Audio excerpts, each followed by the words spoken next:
Hi Virgo, welcome to Magpie Moonchild. My name is Kayleigh. This is the general monthly reading for your sign for the month of August. As always, the housekeeping is down below, so if you want to know what decks I'm using, how to book a personal reading, if you want to subscribe to the channel, it's all down below there. I'll quickly go through how I'm going to do this read. It's going to be a card for each of the 4 weeks, obviously week 1, week 2, week 3.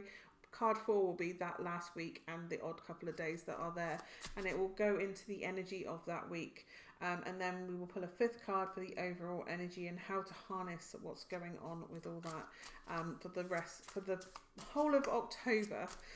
Can you tell Mercury retrograde's in? That was trying to get those words out. Okay, let's see what we have for you for the first week of October. These cards really want to jump for you this month. So the first card that we have out is the 6 of Wands, and this is public acclaim, recognition of success, celebrating that success. Shout it from the rooftops. Allow that praise to come into you this week, Virgo. You have done some work, and your peers or people around you are absolutely celebrating how far you have come. Take the credit where it's due. You can be overly critical, but absolutely, you have earned this. It's something you're passionate about, it's something you're driven about, it's something that matters to you. You've followed your instincts and you have found a success. You have overcome obstacles. You're not all the way to the end, like achieved the whole of the passion suit, the creative suit. You're 2/3 of the way along the overall journey of life, or whatever this is. But this success is needed because it's celebrating how far you've come, what you've overcome already, and it kind of gives you that inspiration to keep moving forward to completion of a project. So it may well be that you've hit a milestone on a journey. It could be that you're on a weight loss journey and you're incredibly driven and passionate about getting to a certain weight, and you've got most of the way there and you're like, do you know what, I've hit a milestone today, I'm going to celebrate this milestone. Or you're celebrated as like Stim of the Week. Or it could be that you've been training for, say, a marathon, but you've reached the half marathon point and you're doing really well. You've achieved all this. Like, you couldn't even run 5K and now you're running 13 miles successfully. So it's about recognizing the progress that you've made so far and how much of an achievement that on its own is, without even considering the end goal of where it is you want to be. So it's about celebrating this amazing milestone that you've had this week. Let's see, what have we got for the second week of October? We have the Knight of Swords, and the Knight of Swords is about being mindful of our communication, making sure that we are doing the full research. We're getting as much information as we can. We're getting clarification from our sources, whether that's people or books or news articles. We're making sure that we are taking and researching as much as we can. We're learning, we're listening, we're gaining knowledge, we're gaining wisdom, we're gaining information. When we gain all this information, we can make good choices, we can make good decisions, and we can communicate clearly, and we can achieve results when we have clarity. With the Knight of Swords, we can be a little bit naive, a little bit cutting with our words, to make sure that you're not being overly reactive with your words. We are in Mercury retrograde. Make sure that you are clarifying that you've understood the situation before you respond to a person, because there could be misaligned energies. You could be intersecting it a really controversial way where you're talking about one thing, but ambiguity in the conversation leads to confusion, miscommunication, and then we end up in a place where we're at heightened emotions and we're reacting from a negative space, and so we're issuing out harmful words to each other. So this is about ensuring that we are preventing a storm hitting us by making sure we have all the information, that we are understanding it clearly, that we are clearing out any misconnection, misunderstandings, in order to prevent bigger storms hitting. So make sure that if you're not entirely sure they've understood it, make sure that you get them to feedback what you've relayed to them, relay back to you what you've said to them, so that you can ensure they have understanding. Because Mercury retrograde is in, and that leaves us miscommunicating. It's also a really good time to sit and reflect on where it is you want to go and where you would like to ideally plan, where you want to head towards. Is there something you're thinking about studying? Is there a book you're thinking about reading? Take the time to do the reading, by the way, if this is If you're thinking about getting a book, get the book and start reading that book. By all means, you may find it inspiring. Yeah, it's about looking at where would you want to go with regards to our mind, our thoughts, and our strategy, communicating. Where do we want to go and how are we going to do that? How are we going to plan to get there? It may well be that you're looking at committing to a course of study. So have a look at that. The wind is really getting up out there. Okay, let's see what we have for the third week of October. What do we have for the third week of October? We have the Queen of Pentacles, and the Queen of Pentacles is somebody that nourishes and provides sustenance to themselves and others. So remember that we have to replenish ourselves. It's very important that we replenish ourselves. Otherwise, we cannot support other people. It may be that you're in this energy this week, or you need to look for somebody that is this energy. It's somebody that will be there when you need a babysitter, or if you are struggling with a meal, they can see you're struggling day to day. So they'll go, come to mine for dinner. You don't have to cook, you don't have to clean, you don't have to think about food. You can just come to mine, relax. I will feed you, I will look after you, I will make sure that you're nourished. It's somebody that recognizes that you have to be holistically sustained and fulfilled in order for you to be thriving rather than surviving. If we're not fully nourished, if we're not fully refueled, recharged in all our bodies, whether that's physical, emotional, spiritual, mental, if we're not paying attention to all these parts of ourselves and making sure that they're all in a balance and that alignment, and they're refueled and recharged, then we're going to fall out of alignment. We're not going to be in the best place for us to be productive, whether that's learning or working or functioning and day to day, just on a basic level.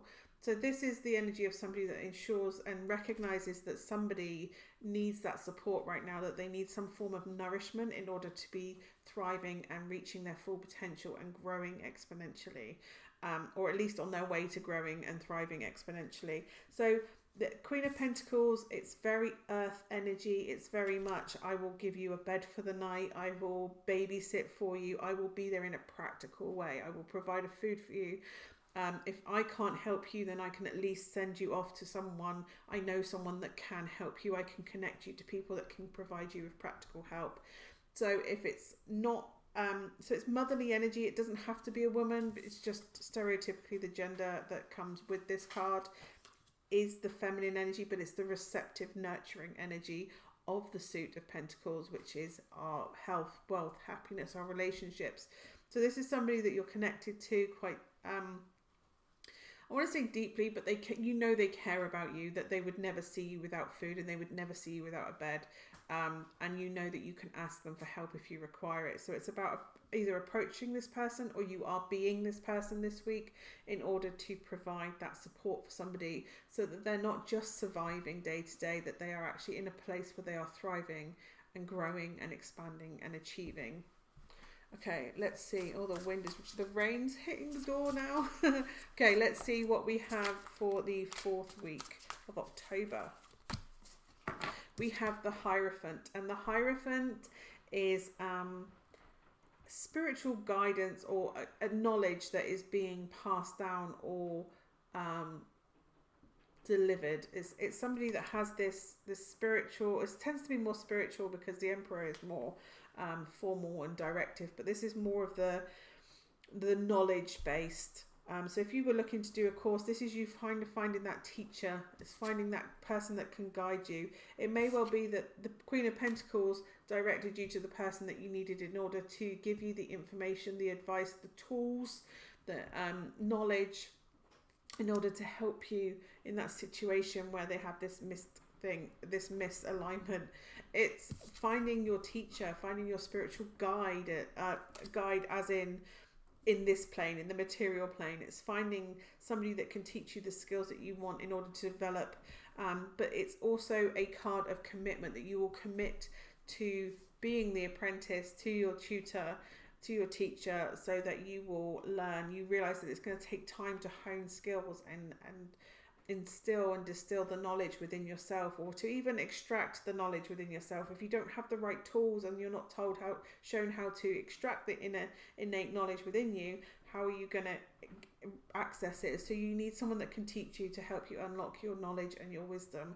And that's where the Hierophant comes in. It's committing to somebody or a course or an institution or a person where they would help you gain that knowledge, attain the knowledge and the wisdom that you need in order for you to grow and evolve spiritually or with knowledge and wisdom.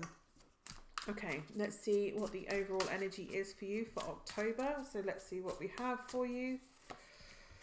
We have the Nine of Wands, and the Nine of Wands is about boundaries. It's about feeling beaten, feeling weary. Hope if you've come into October with this sort of energy where we're feeling battered and bruised, again, if you're struggling in some way, you need to communicate. That's what the Knight of Swords is. It's about communicating clearly, saying, oh, I'm not okay. People go, oh, okay, you're not okay. I'll give you a bit of time and space. I'll be mindful of the fact that you're not okay. If you're not clarifying why you're not okay and what help you need, articulating what help you need, then you're not going to access that support that is out there for you. So it's about recognizing your weaknesses, but not in order to bash yourself with them, but to recognize where you need support.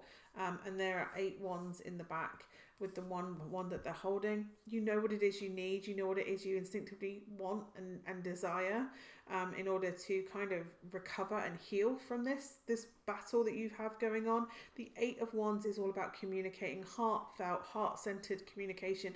I require help. Can you help me, please? I need to connect with you in a heart space, heart to heart, rather than brain to brain. But articulate exactly what it is you desire from this person, from this transaction where you're asking for help or you're providing help. Have very clear communication. Come from a heart-centered place, a compassionate place, compassion for yourself, compassion for the person that may be requesting help from you. They've been battered. There's a lot of emotional, spiritual battering going on here. They are looking for guidance in order to find the person that can give them the tools to help them grow and evolve and heal themselves, to unlock that healing wisdom and knowledge and talk and energy from within themselves. So treat people with kindness. Be aware that they may be battle weary, that they have things going on that you may not consider, and that the fact that they are coming to you is because they instinctively know that they cannot provide it for themselves. They are looking for that help. If you cannot help them directly, please signpost them to somebody that can help them.